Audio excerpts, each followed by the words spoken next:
Olá, está entrando no ar o episódio 53 de Versões, o seu podcast de notícias do mundo, de todos os mundos. Na verdade, vai além. Aqui nós analisamos temas importantes da política internacional, da economia, do mundo digital e de tudo que envolve o poder. Eu sou Bernardo Calil e já quero sugerir a você se inscrever no nosso canal no YouTube, seguir o Versões no Instagram para conhecer melhor o nosso projeto. Resumo do dia na imprensa internacional todo fim de tarde, resumo da semana aos sábados para entender o mundo em transformação acelerada, dicas culturais para ler, ouvir e assistir, e claro, esse podcast que vai ao ar todas as terças-feiras, mas continua a repercutir por toda a semana com os cortes que postamos nas nossas redes. No episódio de hoje, 2 de setembro de 2025, eu tenho o prazer de receber Melissa Cambuí, pesquisadora, diretora do think tank eBRICS Plus e especialista em China, inclusive retornando de uma temporada na Chinese Academy of Social Science. Seja muito bem-vinda, Melissa. Muito obrigado por ter aceitado o nosso convite. Que bom que conseguimos compatibilizar as nossas agendas. Prazer te receber aqui no podcast Versões. Muito obrigada, Bernardo. Parabéns Fiquei sabendo que o Versões está aniversariando, então estou muito honrada de estar aqui com vocês nesse momento. Obrigada pelo convite, também estou feliz de estar aqui e parabéns para o Versões e pela iniciativa, que é sempre muito importante a gente ter essas fontes confiáveis de análise geopolítica e tudo mais. Então, obrigada pelo convite. Obrigado, é verdade. O Versões faz um ano, hoje, 2 de setembro de 2025, um ano de operação do Versões. Mas, Melissa, Versões obrigado é por aceitar. virginiano Versões virginianas, e exatamente, amanhã é meu exatamente. aniversário, por isso que eu sei que ele é virginiano. Ah, que lindo, parabéns, que maravilha. Parabéns desde já. Mas obrigado, super obrigado por aceitar nosso convite. E claro, né, a nossa conversa hoje gira em torno de China, né, de uma nova ordem global a partir da visão chinesa, né, e das reações diante de um mundo em polvorosa por conta, né, das decisões tomadas por Donald Trump, né, especialmente por sua volatilidade, né, suas idas e vindas. Né? Essa semana é uma semana importante, né, Melissa? É por conta da cúpula da Organização de Cooperação de Xangai, né, que acontece na cidade de Tianjin, e das comemorações dos 80 anos da vitória da China na Segunda Guerra Mundial. Né? Então, nessa segunda-feira, né, a gente teve, por exemplo, a entrevista coletiva, né, do chanceler chinês Wang Yi, né, no dia de abertura da cúpula, né, e o Wang Yi afirmou que o bloco, né, tem um plano de 10 anos para um mundo multipolar. Né? A Organização de Cooperação de Xangai ela reúne, entre outros países, a China, a Rússia, né, a Índia, o Irã, quer dizer, são pilares do BRICS também, né, mas no contexto de fortalecimento regional na Ásia, certo? Né?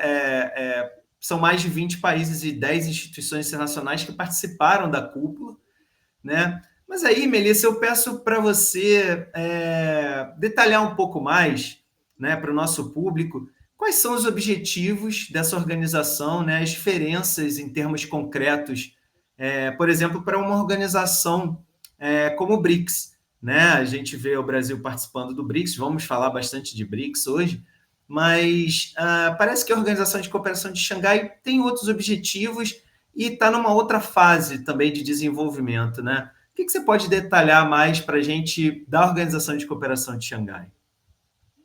Perfeito, Bernardo.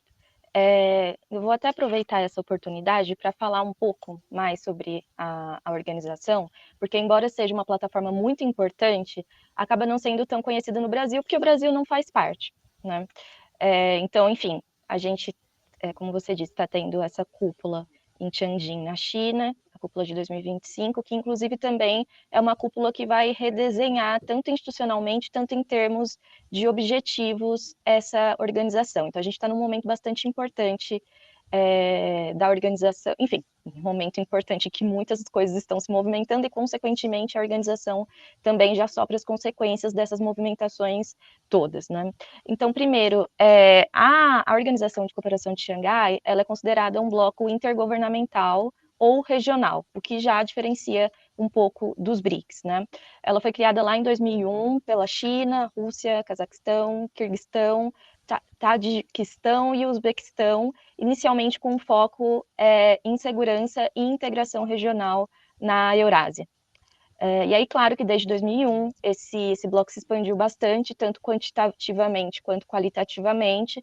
Então, hoje ela reúne 27 países, inclusive o Laos acabou de ser aprovado como parceiro nessa cúpula, e incluiu também objetivos mais expressos em termos de cooperação econômica, cultural e tecnológica. Então, a gente percebe que vai tendo um desenvolvimento institucional e um desenvolvimento em termos de conteúdo também desse espaço, né, dessa plataforma.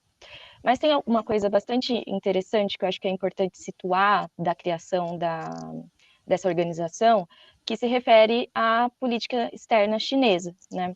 Então, acho que é importante localizar que a organização é criada em 2001 e é a partir de 2000 que a China começa um movimento que a gente vai chamar de China Goes Global, que é quando a China vai começar a criar e impulsionar plataformas internacionais alternativas às hegemônicas, e também vai fazer isso produtivamente, né? A partir de 2000, que as transnacionais estatais chinesas vão para o exterior e que também começa um crescimento vertiginoso do investimento chinês fora, né? De investimento externo. Então, a fundação e o impulsionamento dessa organização de cooperação de Xangai faz parte, na verdade, dá um start nesse movimento chinês, da política externa chinesa, que muda muito a partir de 2000, né? E aí tem algo das características do bloco que eu vou trazer aqui para colocar em contraponto, não necessariamente contraponto, mas por falta de outra palavra, contraponto aos BRICS, é que inicialmente a organização ela tinha uma atuação bastante operacional e bastante localizada na Eurásia, o que já se diferencia dos BRICS, porque os BRICS de saída já é um bloco político, econômico, com uma finalidade bastante política estratégica, e não necessariamente tão operacional. Então, como o foco da organização inicialmente era a segurança, eles foram evoluindo institucionalmente em torno de ser algo de fato mais operacional. Eu não gosto muito de colocar nos termos mais concretos, porque os BRICS também têm uma atuação bastante concreta, considerando, por exemplo, o novo Banco de Desenvolvimento, mas a gente pode dizer que a Organização de Cooperação de Xangai, por exemplo, é mais madura em termos institucionais. Então, já tem uma formação institucional com secretarias e tudo mais, que é algo que ainda os BRICS não têm e que, inclusive, foi uma pauta da presidência brasileira, né? A necessidade de institucionalização dos BRICS.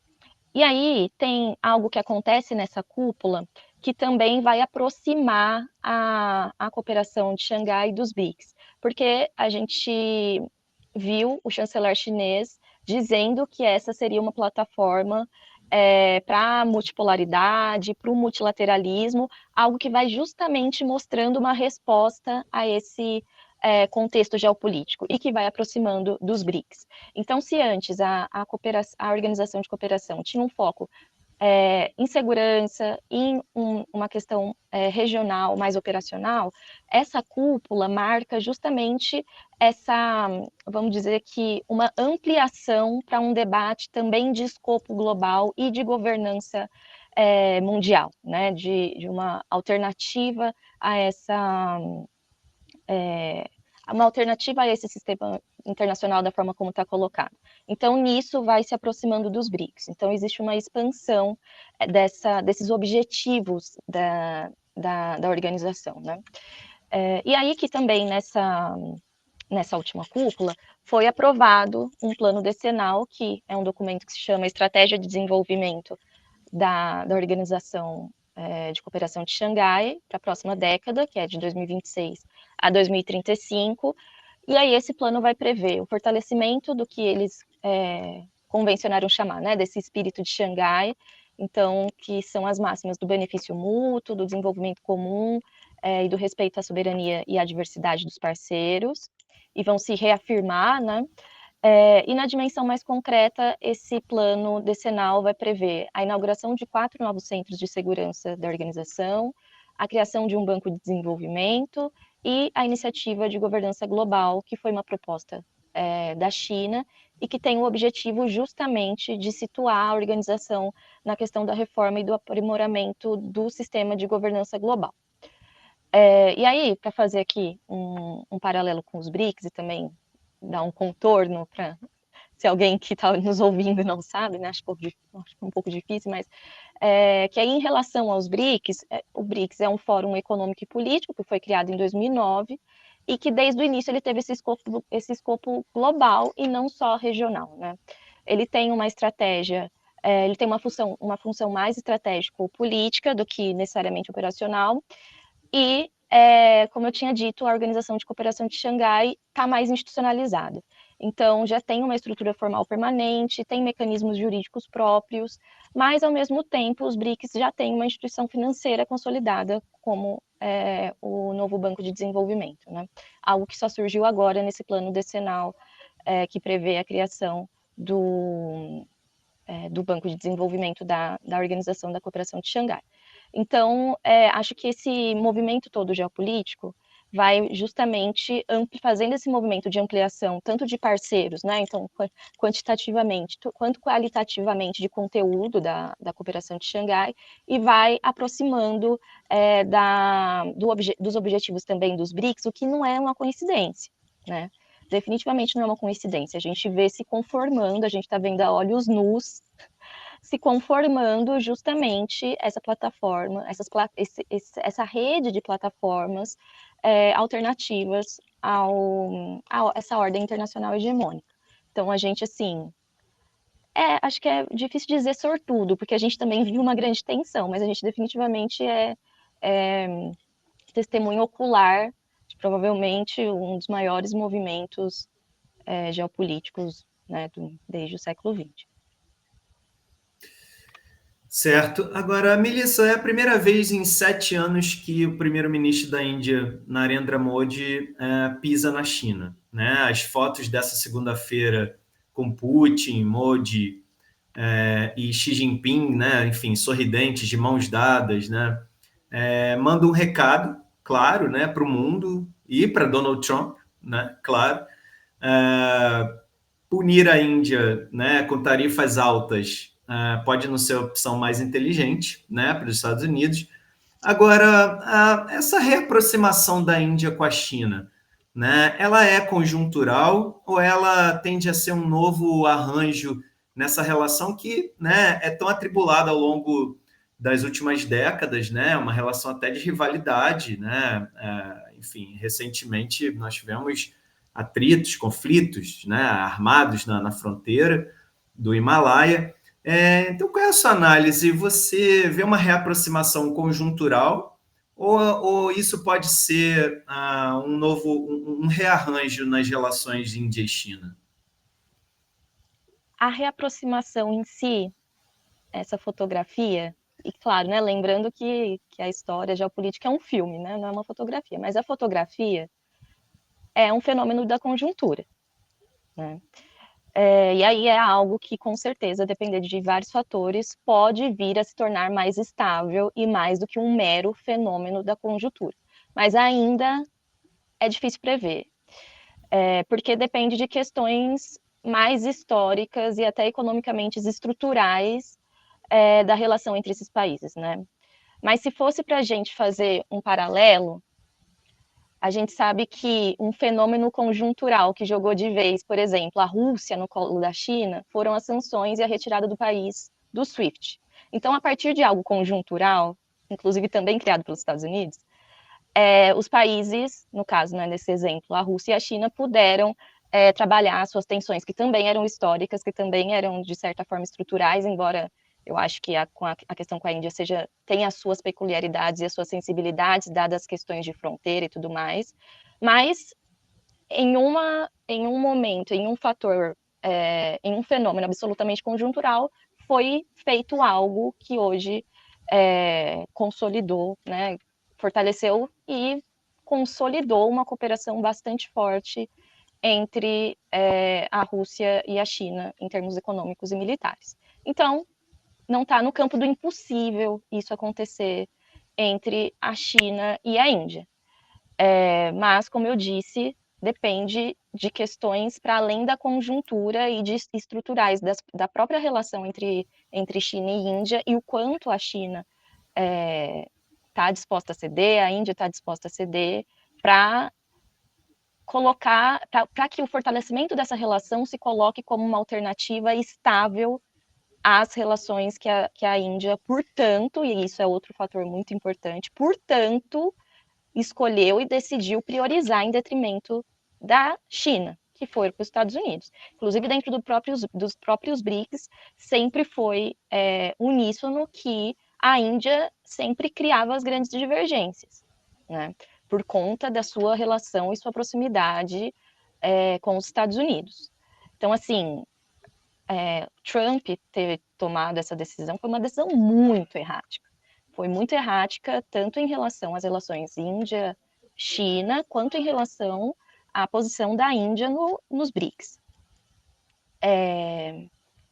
Mas tem um ponto interessante dessa questão China-Índia, que acho que interessa a gente aqui, pensando também no Brasil. E quando eu olho para a história, né?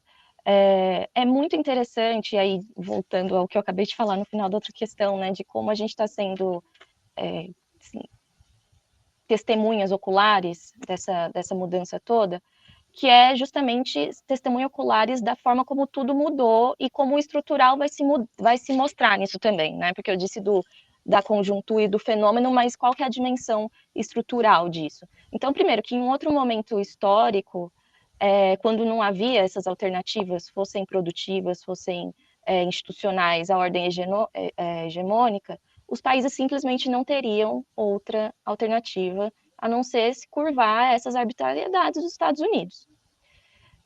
E aí, quando eu falo do estrutural, porque me vem a questão que o mesmo neoliberalismo que produziu esse esgarçamento social tamanho, que deu fruto ao Trump, é o mesmo neoliberalismo que, quando foi contrariado pela China, produz uma ascensão chinesa e que também vem no bojo de uma ascensão do sul global, e que também essas ascensões que hoje têm um papel central para o impulsionamento desses espaços multilaterais. Então, eu tenho chamado esse movimento todo de um retorno da história, né? Porque o não ter alternativa era justamente o fim da história que declararam na década de 90.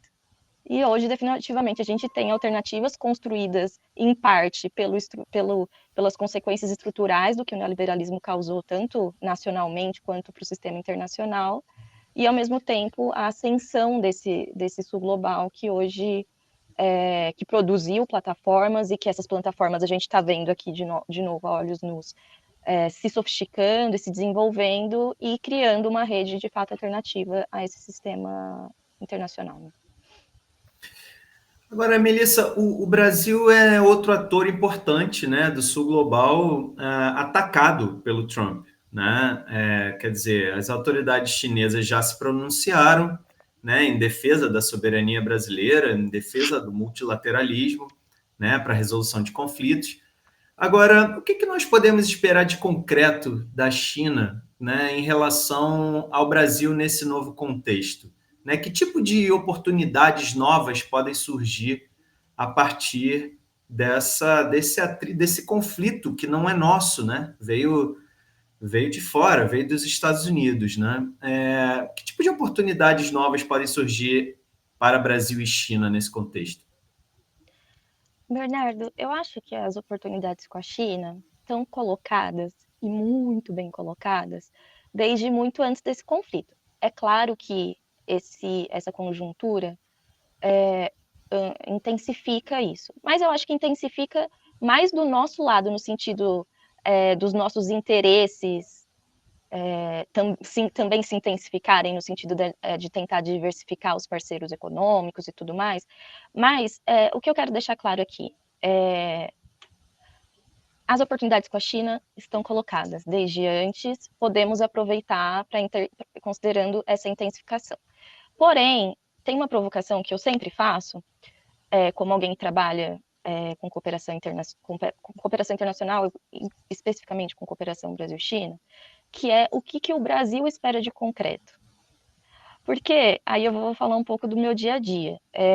Muitas vezes, quando a gente fala em investimento, por exemplo, as pessoas tratam um pouco a China como um banco que vai assim, jogar dinheiro. Então, a gente sabe que o Brasil tem muitos potenciais, mas o Brasil, por exemplo, inclusive por causa do desmonte neoliberal do Estado, das prefeituras, dos governos estaduais, muitas vezes não tem capacidade técnica de produzir um projeto. Mas a gente quer que a China passe aqui com um avião e despeje dinheiro. Assim, a imagem que eu tenho é um pouco essa. Então, assim, o que esperar de concreto da China? A China está aberta há muito tempo. Eu quero saber o que o Brasil espera de concreto. Aliás, o que o Brasil quer de concreto. E para o Brasil saber o que quer de concreto, o Brasil precisa saber o que quer de si. Qual que é a estratégia? Qual que é o nosso projeto? Qual que é o nosso projeto de curto, médio e longo prazo? Porque sem isso, é muito difícil, inclusive, qualificar a nossa relação com a China. Que a gente diz que quer qualificar, que a gente tem uma crítica muito grande que a China só compra soja. Mas e a gente?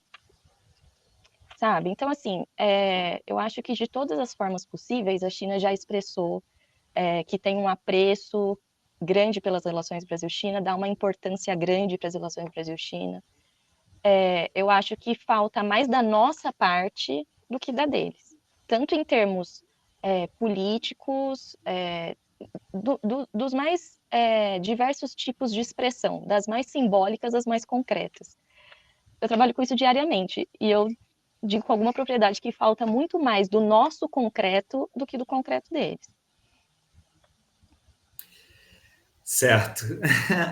Por outro lado, Melissa, essa diplomacia pendular do Brasil, né, quer dizer, sempre se equilibrando num jogo, né, entre o Ocidente, né, os Estados Unidos, e uma expansão das relações com a China, com os BRICS, né, sempre, né, historicamente, essa diplomacia pendular é um ativo para o Brasil, né, tirando que a gente pode tirar de melhor dos dois lados, né? Só que dessa vez a gente tem um governo dos Estados Unidos cada vez mais hostil, né? E muitos leem esse tipo de situação, como você colocou, como uma oportunidade, né? Uma oportunidade. Melissa ainda nos acompanha? Ainda nos ouve? Voltou, desculpa. Voltou. Nos ouve Perdão. bem? Ok. Ouço. Mas eu dizia que muitos leem essa situação, né, como uma oportunidade para o governo Lula, né? Eu queria saber qual é a sua análise, você já contou um pouco, mas que oportunidade seria essa? O que o governo Lula, o que está na mesa para o governo Lula? Né? E mais, o governo Lula está pronto para aproveitá-la como um governo de coalizão? A gente sabe que tem todas as questões internas, né, brasileiras, uma questão política muito grave, né, colocada. E ainda assim, muitos analistas falam dessa oportunidade. Você entende também como essa oportunidade? O que seria essa oportunidade? Se afastar dos Estados Unidos, fechar as portas para o Trump? Qual seria exatamente essa oportunidade que o governo Lula está tendo, se é que está tendo de fato? Bernardo, eu acho que para pensar a questão da diplomacia, começando do começo da pergunta, a gente tem que partir de um seguinte pressuposto. Países em desenvolvimento e países subdesenvolvidos não criam tendências internacionais. A gente segue tendência. Então, tá, a partir da década de 70, a gente tem um movimento de uma globalização neoliberal. A ascensão da China vai abrindo outro espaço, mas que não são espaços consolidados ainda, não é uma tendência consolidada, dizer, enfim, para mim é muito clara a diferença da forma como a China se insere internacionalmente do que foi a construção internacional da atuação e da posição dos Estados Unidos. Mas o ponto é, vai se criando uma tendência a partir de 2000, que, com a China, uma nova tendência alternativa à globalização neoliberal, mas ainda em 2000 muito tímida.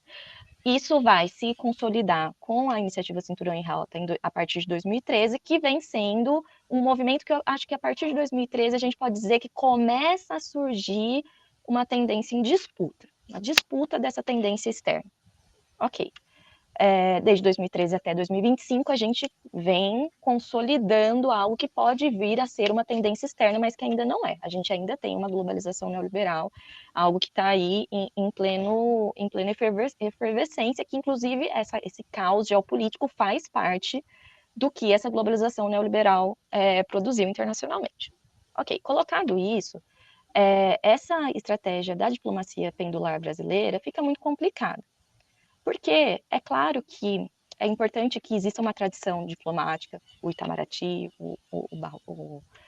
tem isso. Então, mas ao mesmo tempo, é importante que a nossa diplomacia responda aos desafios contemporâneos e às tendências que estão colocadas.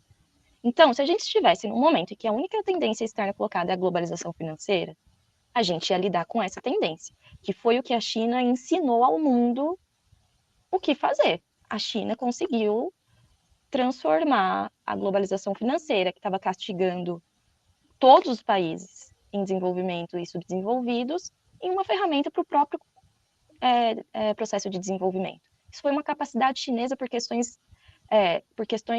históricas e nacionais deles. Eles tinham conseguido, por meio de uma revolução, endogenizar os centros decisórios. Então, eles estavam dando conta e construindo o seu próprio caminho de desenvolvimento, o que fez com que fosse possível eles contrariarem o consenso de Washington, ao mesmo tempo que eles estavam usando a globalização neoliberal. Porque não fosse a globalização neoliberal, a gente sabe que a reestruturação produtiva da indústria americana não teria ido para a China e para outros países. Okay. Só que, colocado isso, então é importante que a nossa diplomacia dê, a partir de uma tradição, a partir de uma estratégia da política externa brasileira, dê conta dos desafios contemporâneos. E hoje o desafio contemporâneo é esse. Então, eu, sinceramente, não sou do time de dizer feche as portas para os Estados Unidos e escancare as portas para a China. Não, é importante que o Brasil... não sou a favor também do alinhamento automático com a China. Porém, veja como a história é muito interessante.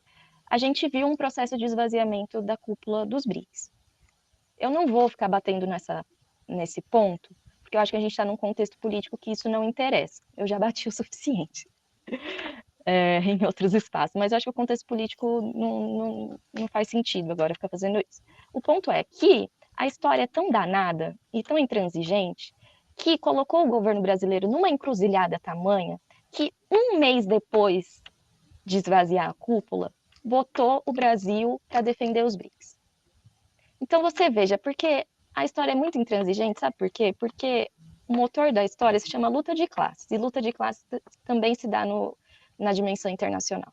E na hora que a luta de classes se trava e se intensifica, para os países do sul global não existe outra retórica possível que não seja a defesa da soberania e a defesa dos parceiros que respeitam a sua soberania, que hoje tem nome, tem endereço. Então, que bom que o governo Lula fez uma escolha absolutamente acertada e corajosa. Acho que definitivamente a gente não pode tirar o mérito dessa decisão política, mas eu acho que a história é realmente muito intransigente, porque foi questão de um mês de se colocar uma encruzilhada que colocou a gente para defender o que tem que ser defendido, que é o BRICS enquanto plataforma, que é o BRICS enquanto alternativa a essa ordem internacional falida, que assiste diariamente um genocídio na Palestina sem mover um dedo. Então, assim, a falência está mais do que colocada, está mais do que exposta. Que bom que a gente também pode assistir a essa construção dessa ordem alternativa que eu espero mais justa e mais equitativa entre os países. E aí, o que aproveitar? Eu acho que politicamente o governo Lula já está aproveitando, né? Está aproveitando. Agora, dando... Não vou nem dizer priorizando, porque eu não acho que seja por aí, mas agora dando relevo proporcional ao que os BRICS desempenham historicamente, seja internacionalmente, seja para o Brasil. Certo. Agora, mudando um pouco o foco da nossa conversa para a China, né, para as questões internas, nos próximos dias vão ser comemorados os 80 anos, né, da vitória chinesa na Segunda Guerra Mundial, com festividades, né, e um desfile militar portentoso, né, o Putin e outros aliados internacionais vão estar presentes. E espera-se, né, que a China demonstre seu poderio, né, com novas armas, novas tecnologias. Você é uma estudiosa de China e morou lá recentemente, né? Eu queria saber um pouco, Melissa, do dia a dia lá, da rotina das pessoas na China. Até que ponto essa preocupação com a segurança do país ela está no imaginário da população na sua rotina, tá? No seu dia a dia. A gente sabe que o investimento militar chinês vem crescendo, né? Não é comparável com o dos Estados Unidos, mas tem crescido ao longo das décadas, né? E agora a gente vai ver, certamente, né, essa semana, uma demonstração de grande força, né, junto com aliados poderosos, né, aliados internacionais poderosos.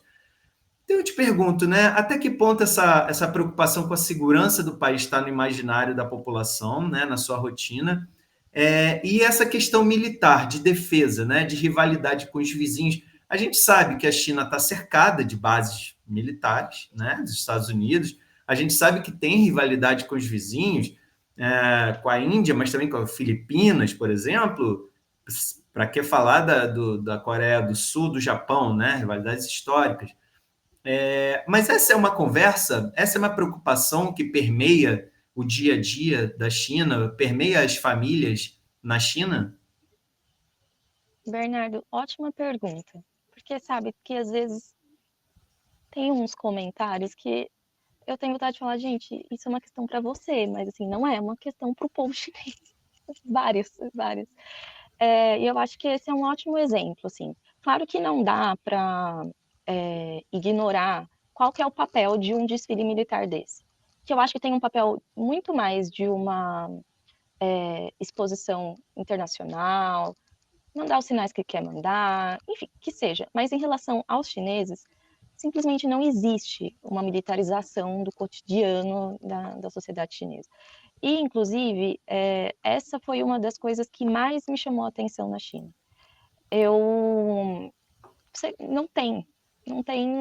Dificilmente você vê um policial na rua. E quando você vê um policial na rua, ele definitivamente não está carregando um fuzil. E aí, quando você vive nesse outro tipo de realidade, a gente percebe o quanto coisas tão violentas passaram a ser absolutamente naturalizadas no nosso dia a dia, né? Que é, sei lá, uma pessoa de fuzil. Uma não, porque eles nunca estão sozinhos de fuzil, sempre são algumas pessoas com um fuzil. Tipo, você está andando com seu filho na rua e do nada tem uns 5 homens fortemente armados e a gente simplesmente naturalizou isso.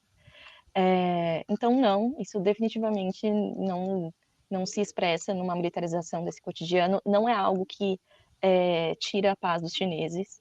Então, assim, que tira, na verdade, sinceramente, quase nada tira a paz dos chineses, porque eles realmente têm uma relação de muita confiança com o governo. Então, e que inclusive é essa relação de muita confiança, é esse do que a gente chama esse pacto de adesão da sociedade ao projeto chinês, ao projeto do Partido Comunista da China para a China, que faz isso parar em pé. Porque para os chineses, inclusive voltando ao ponto de que às vezes as pessoas fazem umas questões que falam, gente, isso não é uma questão para o povo chinês, a questão da liberdade, por exemplo. O chinês quer estabilidade. Não tem. Assim, então, a gente usar os nossos pressupostos, as nossas demandas de liberdades individuais para tentar achar que isso é um parâmetro ou um pressuposto para um chinês, não é.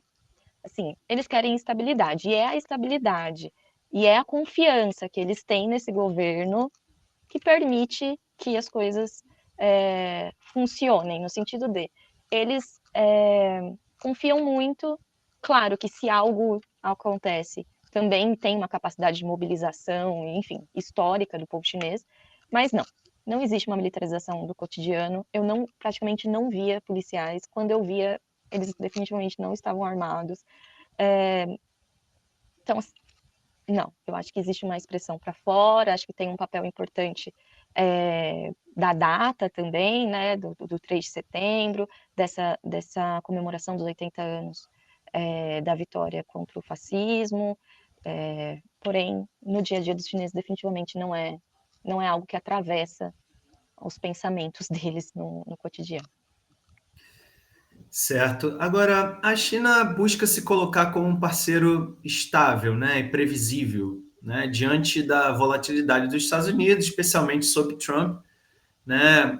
Enfim, oferece investimentos em infraestrutura, trocas comerciais, centralmente, né, como projeção do seu poder, tanto a nível regional quanto a nível global, né? Enfim, nessa nova ordem, defende o multilateralismo, né, para a resolução de conflitos, prioriza o sul global, né, como horizonte de prosperidade, naturalmente mexe com interesses poderosos, né, Melissa? Um dos principais envolve a questão, né, dessa expressão desdolarização, né, que quer dizer, pode querer dizer muitas coisas, mas eu pergunto a você, como é que essa questão, esse processo é visto pelos chineses, né? Nós sabemos que o controle de capitais na China impede, né, basicamente impede, né, que o yuan se torne a moeda de troca padrão, né, como é o dólar hoje. Então, esse nem é um objetivo, né, da China. Eu queria que você falasse um pouco para a gente quais são as prioridades dos chineses nessa seara, né? Quando se fala de desdolarização, como é que a China entende essa expressão e o que interessa para a China quando se fala de desdolarização? Acho que vale a pena ser categórica nessa resposta, Bernardo. Embora, acho que muitas vezes as pessoas vão confundindo os desejos, seus próprios quereres com a realidade. Né? E existem muitos motivos para que isso aconteça, muitas formas para que isso aconteça, formas mais toscas, formas mais sofisticadas, mas o ponto é, a China não tem o ímpeto, não existe nenhum plano chinês, não existe nenhum plano chinês, nenhum planejamento de médio ou mais longo prazo de nenhuma instituição chinesa, uma instituição financeira, nenhuma instituição mais geral que não seja financeira, de que aponte para um ímpeto de que a China substitua o dólar, de que o yuan substitua o dólar. Isso não existe. É claro que existem outras coisas. Então, hoje, a gente pode observar as instituições financeiras, um esforço do próprio Banco Central da China de criar alternativas ao dólar, mas não uma substituição do dólar.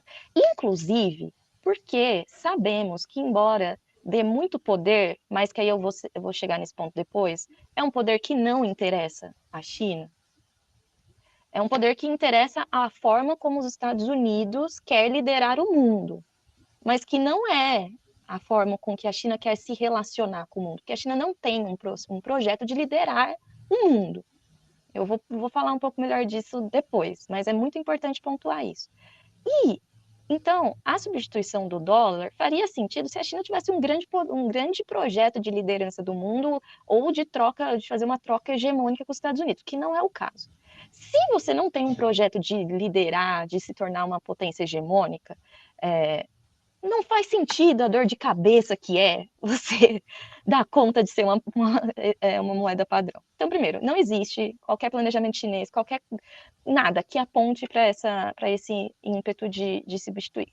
Colocado isso, a gente vê iniciativas que visam colocar o yuan como uma alternativa nas compras locais,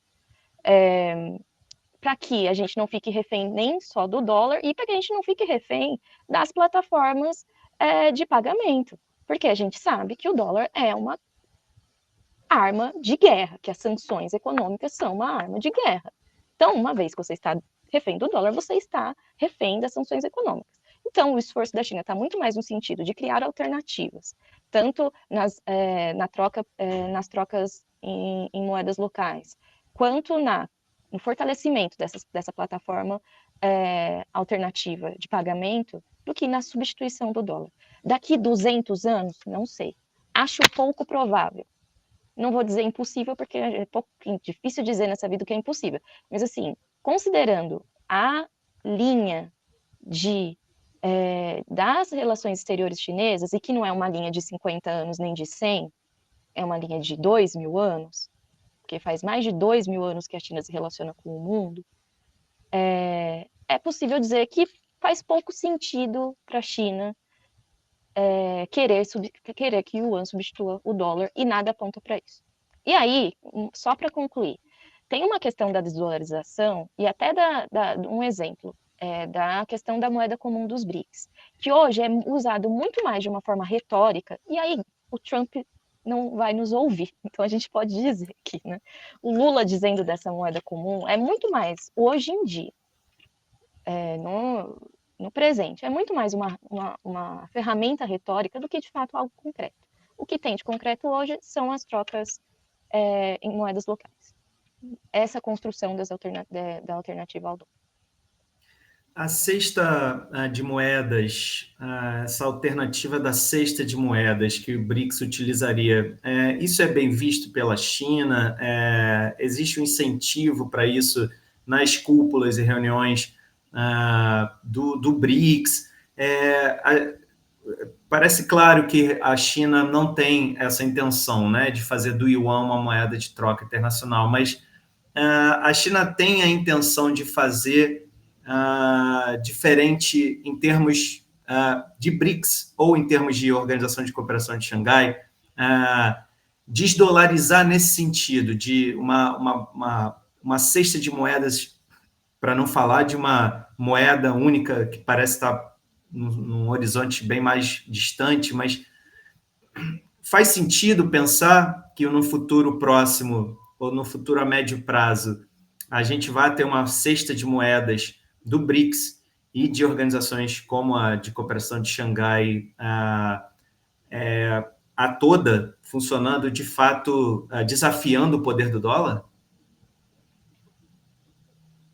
Eu acho que essa proposta da cesta de moedas ainda é muito embrionária, né? Bastante embrionária, e foi muito impulsionada pela Rússia. Claro que a China, participando dos BRICS, participando dos encontros e tudo mais, vai, enfim, ratificando a ideia.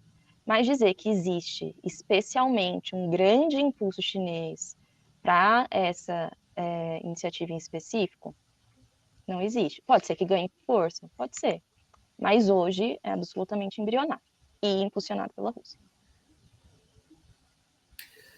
Certo. Agora, Melissa, uma curiosidade que a gente traz muito aqui no podcast Versões é sobre esse conceito de mundo multipolar, né? É claro que uma visão mais progressista, né, vai se contrapor a essa ideia de mundo unipolar, né, de fim da história. Enfim, depois da União Soviética, nós tivemos, né, uma série de leituras equivocadas aí, né, sobre essa, enfim, sobre o fim da história, sobre a lógica, né, neoliberal dominante, que não havia mais outra alternativa, e a história sempre mostra que outras alternativas são possíveis, né? E hoje a gente vê crescer, até por expressão de China e Rússia, né, dos governos, desse conceito de mundo multipolar. Qual é a sua visão sobre esse conceito de mundo multipolar? Alguma chance de estabilidade em um sistema dessa natureza? E te perguntar também se esse sistema não é naturalmente autoritário no sentido de que ele tem polos, né, onde vão ter centros e periferias, no plural, né? Isso não remonta muito à fase dos impérios, por exemplo, lá antes da Primeira Guerra, ou mesmo no projeto autoritário na Segunda Guerra dos nazistas e fascistas, de uma divisão de mundo entre o que seriam os novos impérios, o mundo multipolar é, de fato, esse mundo estável que China e Rússia pregam? Eu Uma acho. provocação. Não, ótimo. Muito, muito boa pergunta. Eu acho que tem algo muito novo a ser construído. Eu acho que pode ser absolutamente autoritário, ou acho que pode não ser. Eu acho que está muito a ser construído. E aí eu vou voltar para o ponto da liderança, da questão da China ser ou não uma liderança mundial, para depois voltar para essa sua pergunta. Esses dias eu tive, enfim, grupos de WhatsApp, debates acalorados entre colegas queridos, etc. No meio desse debate acalorado, que era sobre a Palestina, em dado momento, uma colega disse assim: eu acho que a China não ser mais ofensiva com a questão da Palestina é uma prova de que ela não está pronta para a liderança mundial. Aí eu peguei e falei, olha, então eu acho que a gente tem uma questão aqui bastante anterior. Claro que essa questão da Palestina a gente pode ter 1 milhão tem muitas camadas e camadas absolutamente complexas, mas vou focar aqui na questão da liderança mundial. Aí eu falei, quem disse que a China quer ser liderança mundial? Que assim, eu conheço bastante, conheço bastante chinês, estudo China há um tempo. Estou dentro, eu coordeno as relações coordeno um setor dentro de um conglomerado estatal chinês. Isso não existe no léxico da China. Não existe. Mas assim, não existe na prática aqui, na minha prática do dia a dia, e não existe em nada que você lê que qualquer chinês tenha escrito. Dos documentos mais novos aos mais antigos do Partido Comunista, do Conselho de Estado, de qualquer, você não vai ver em nenhum momento a China falando que quer ser liderança mundial. Então, assim, eu acho que existe algo, um desafio que se lança com o mundo multipolar, porque o Ocidente, e vou colocar o Ocidente aqui como lugar de fala, nem tira isso, né? Como lugar de fala, não. Vou colocar o Ocidente, porque eu acho que a gente está procurando o pai ainda.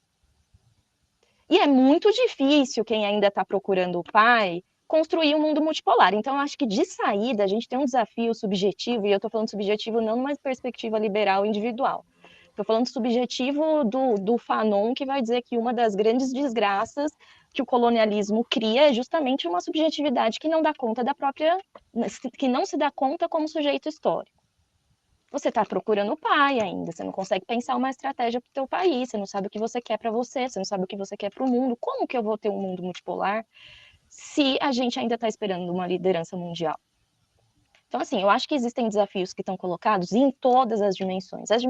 Na dimensão de que essa multipolaridade ainda está para ser construída. A gente está vendo, claro, o Trump fazer um ótimo trabalho anti-imperialista, mas que ainda não ruiu completamente. Sinceramente, ele, claro que colocou aí na velocidade 1000 da dança do Creu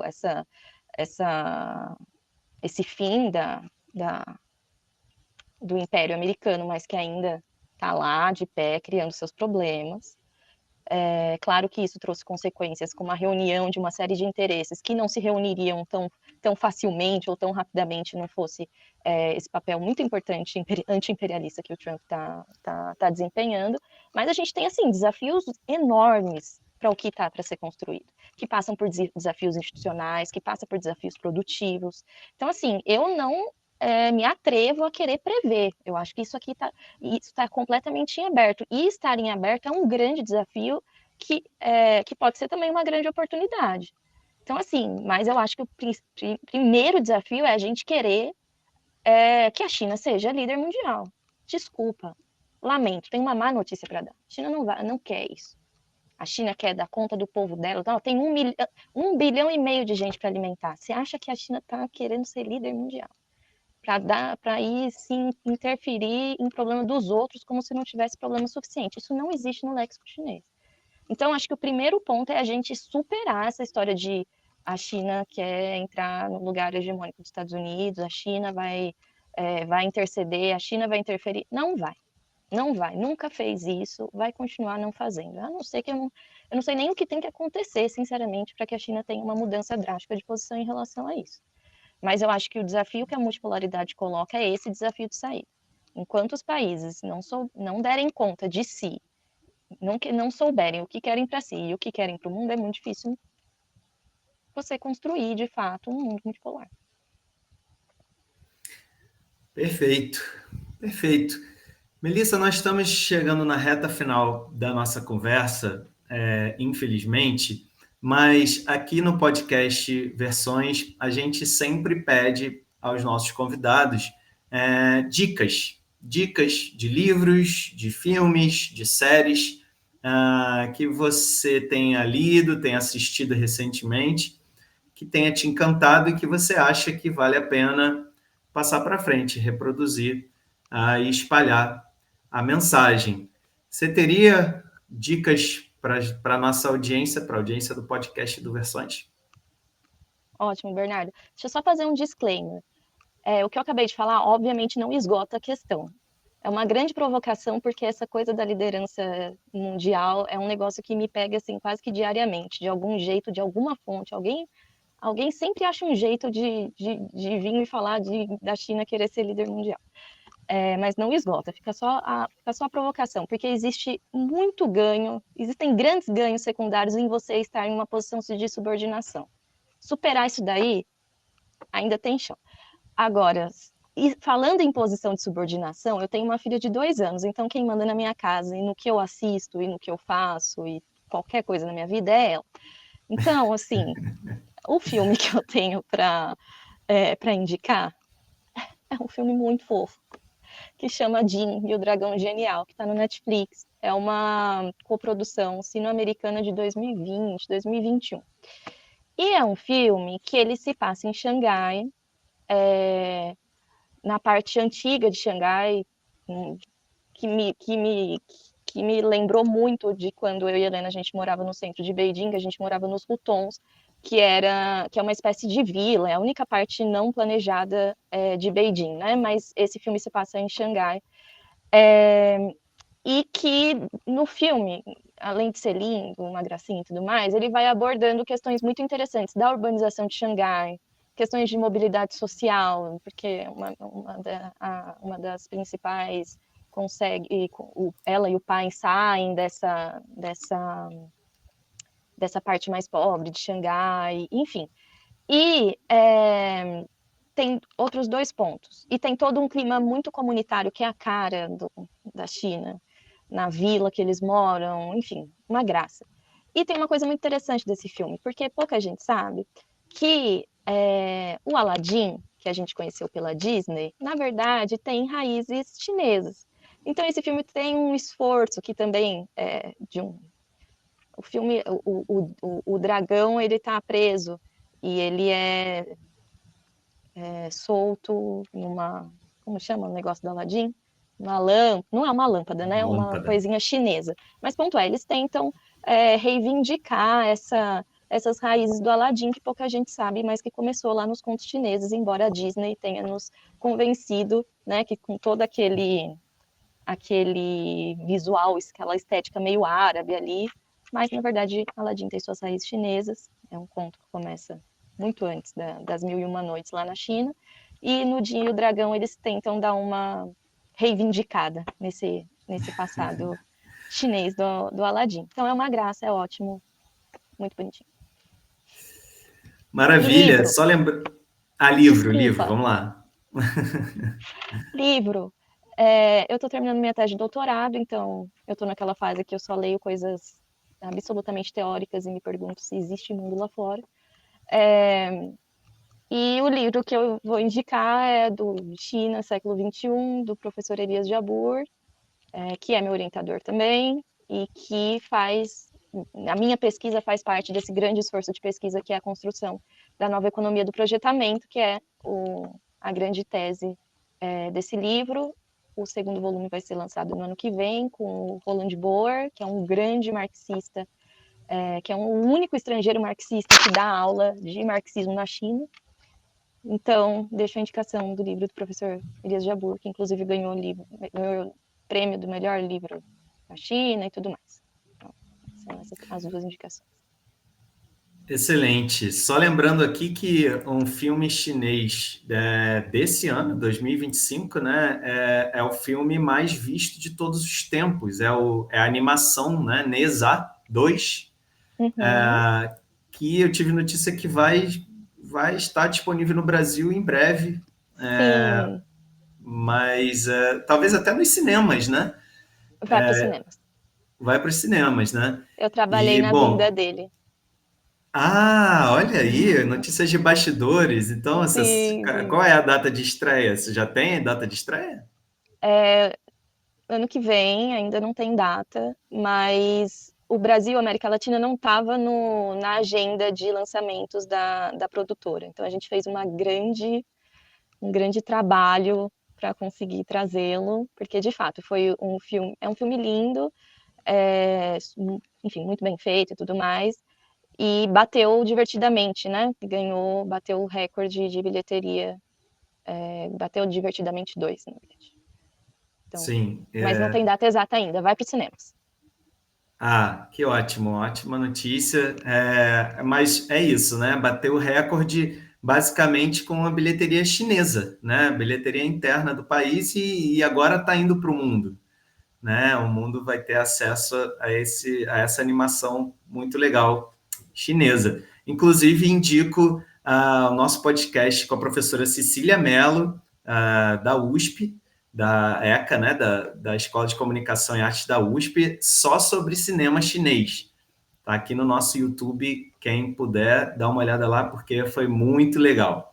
A China produzia de 800 a 1.000 filmes já em 2020, né? E só cresce o número de filmes e a distribuição desses filmes, né? Muito interessante, vale muito a pena quem puder dar uma olhada lá no podcast com a professora Cecília Mello.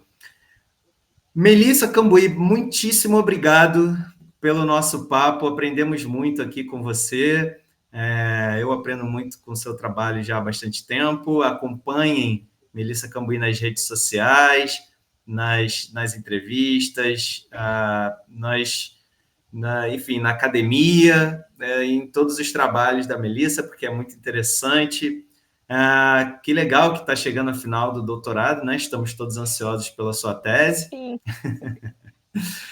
E estamos ansiosos por essa publicação dessa tese, e em breve a gente te chama de volta para conversar sobre a sua tese pronta. Por enquanto, muito, muito obrigado, e é isso, até a próxima.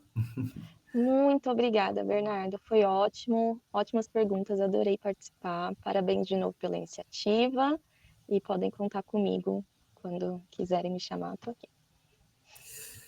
Maravilha, Melissa, obrigado, gente. Até a próxima terça-feira com mais um episódio do podcast Versões. Tchau, tchau.